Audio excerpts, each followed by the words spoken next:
ఏపీలో సంచలనం సృష్టించిన స్కిల్ స్కామ్ కేసులో ఇవాళ మాజీ ఐఏఎస్ లక్ష్మీనారాయణ పిటిషన్పై విచారణ జరగనుంది. స్కిల్ కేసులో ఏ2గా ఉన్న లక్ష్మీనారాయణ చంద్రబాబు హయాంలో స్కిల్ కార్పొరేషన్ సలహాదారుగా వ్యవహరించారు. కేసులో తనను అప్రూవర్గా అనుమతించాలని కోరుతూ ఇప్పటికే ACI MD Chandrakant Shah petition వేశారు. బోగస్ ఇన్వాయిస్లతో నిధులు స్వాహా చేశారని ఆధారాలు సమర్పించారు. చంద్రకాంత్ షా పిటిషన్లోని రికార్డులన్నీ తనకివ్వాలని కోరుతూ లక్ష్మీనారాయణ పిటిషన్ వేశారు. రికార్డులు ఇవ్వాల్సిన అవసరం లేదంటూ సిఐడి వాదనలు వినిపించింది.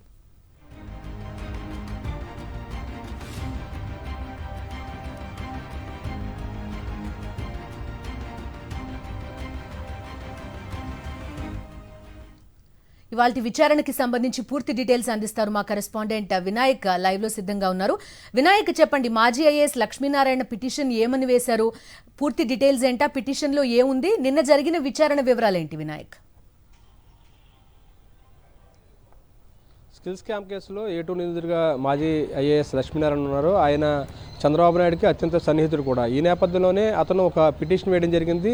ఏదైతే ఇప్పటికే తాను అప్రూవర్గా మారడానికి అనుమతి ఇవ్వాలంటూ ఏసీఐ ఎండీ చంద్రకాంత్ షా వేసిన పిటిషన్ మీద ఇతను కౌంటర్గా ఈ పిటిషన్ దాఖలు చేయడం జరిగింది. చంద్రకాంత్ షా వేసిన పిటిషన్ మీద నిన్న విచారణ జరిగిన సందర్భంలో ఇప్పటికే ఏదైతే చంద్రకాంత్ షా పిటిషన్ వేసి అందులో ఉన్న డాక్యుమెంట్స్ ఏదైతే కోర్టుకు సమర్పించారో ఆ డాక్యుమెంట్స్ అన్నింటినీ కూడా తనకు ఇవ్వాలంటూ కూడా ఈ మాజీ ఐఏఎస్ అదేవిధంగా ఏ2 నిందితుడు లక్ష్మీనారాయణ పిటిషన్ వేయడం జరిగింది. దీని మీద గతంలో కూడా 2 మార్లు విచారణ జరిపిన సందర్భంలో కోర్టు వాయిదాలు వేస్తూ వచ్చింది. నిన్న కూడా ఈ కేసుతో పాటు చంద్రకాంత్ షా వేసిన పిటిషన్ మీద, అతను అప్రూవర్గా మారడానికి వేసిన పిటిషన్ మీద, రెండింటి మీద కూడా విచారణ జరిగిన సందర్భంలో చంద్రకాంత్ షా వేసిన పిటిషన్ ఈ నెల అంటే మార్చి 1వ తేదీకి వాయిదా వేయడం జరిగింది. దానికి ముందే ఏదైతే ఈ లక్ష్మీనారాయణ వేసిన పిటిషన్ మీద విచారణ చేస్తామంటూ కూడా ఆ వాయిదా నిన్నటి విచారణ జరగలేదు. ఈరోజు దాని మీద విచారణ జరగబోతుంది. ఈ నేపథ్యంలోనే లక్ష్మీనారాయణ ఏదైతే ఈ చంద్రకాంత్ షా వేసిన పిటిషన్లోని అంశాలు ఏవైతే ఉన్నాయో వాటన్నిటిని కూడా డాక్యుమెంట్స్ని కానీ రికార్డులు కానీ తనకు ఇవ్వాలంటూ కూడా ఆయన కోరడం జరిగింది. ఈ నేపథ్యంలో ఈ రికార్డులను ఇవ్వాల్సిన అవసరం లేదు.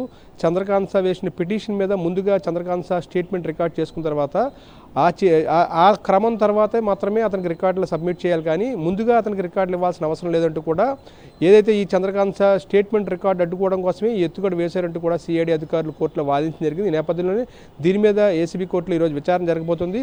లక్ష్మీనారాయణ కూడా చాలా అంటే ఇతను ఏ2 నిందితుడిగా ఉండడంతో పాటు ఈ కేసులో చాలా కీలకంగా వ్యవహరించారు.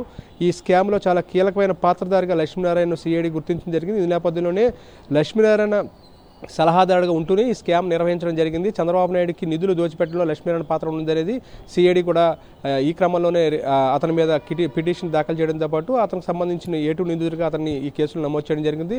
మరోవైపున లక్ష్మీనారాయణ ఈ కేసులో చంద్రకాంత్ షా వేసిన పిటిషన్ మీద తనకు రికార్డులు సబ్మిట్ చేయాలి. ఏదైతే చంద్రకాంత్ షా పిటిషన్ వేశారో అంటే బోగస్ ఇన్వాయిస్లతోటి దాదాపుగా కోట్లాది రూపాయలను కూడా తన ద్వారా ఆ డొల్ల కంపెనీలకు మళ్లించడానికి యోగేష్ గుప్తా సహాయంతో ఈ కార్యక్రమం అంతా జరిగింది. కాబట్టి తనను అప్రూవర్గా మార్చడం ద్వారా తను పూర్తి స్థాయిలో రికార్డులన్నింటినీ కూడా కోర్టుకు సబ్మిట్ చేయడంతో పాటు తన స్టేట్మెంట్ రికార్డ్ చేయాలనేది చంద్రకాంత్ షా కోరారు. ఈ నేపథ్యంలోనే కొన్ని రికార్డులు ఆయన సబ్మిట్ చేశారు.